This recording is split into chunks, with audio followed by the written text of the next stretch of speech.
18 अगस्त 1945 एक plane crash होता है और दुनिया को बताया जाता है नेताजी सुभाष चंद्र बोस मर गए।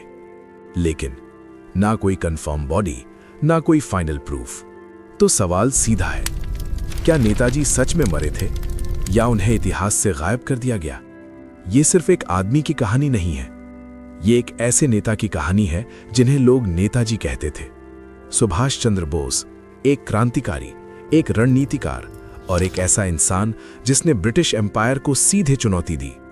जब बाकी नेता शांतिपूर्ण आंदोलन कर रहे थे, तब नेताजी ने कहा, आजादी मांगी नहीं जाती, छीनी जाती है।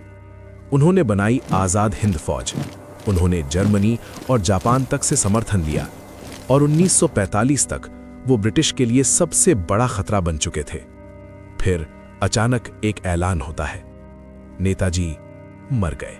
आधिकारिक कहानी के अनुसार 18 अगस्त 1945 को नेताजी ताइवान से एक जापानी प्लेन में सफर कर रहे थे। प्लेन उड़ान भरता है, इंजन फेल हो जाता है और क्रैश हो जाता है। कहा जाता है कि नेताजी बुरी तरह जल गए थे।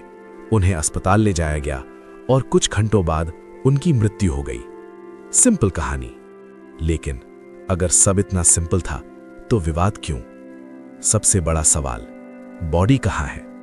ना भारत में कोई बॉडी आई, ना कभी सही तरीके से डीएनए कंफर्म हुआ।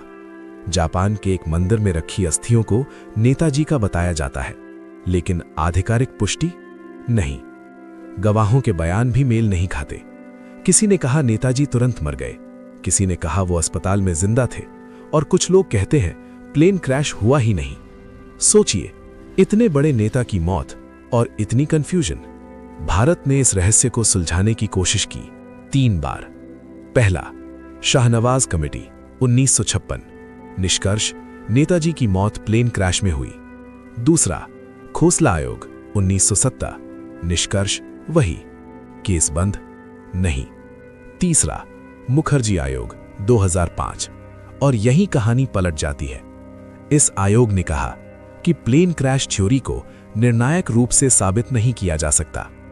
मतलब ऑफिशियल कहानी कंफर्म नहीं है। सोचिए, 50 साल तक जो इतिहास हम पढ़ते आए वो शायद अधूरा है। अब आते हैं सबसे विवादित थ्योरी पर।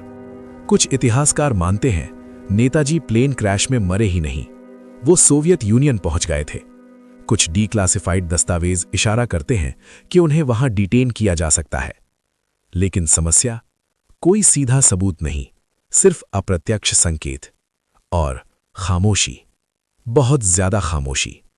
अगर ये सच है तो सवाल उठता है कि इसे छुपाया क्यों गया। अब आती है सबसे रहस्यमयी और भावनात्मक थ्योरी। भारत में एक साधु थे जिन्हें गुमनामी बाबा कहा जाता था।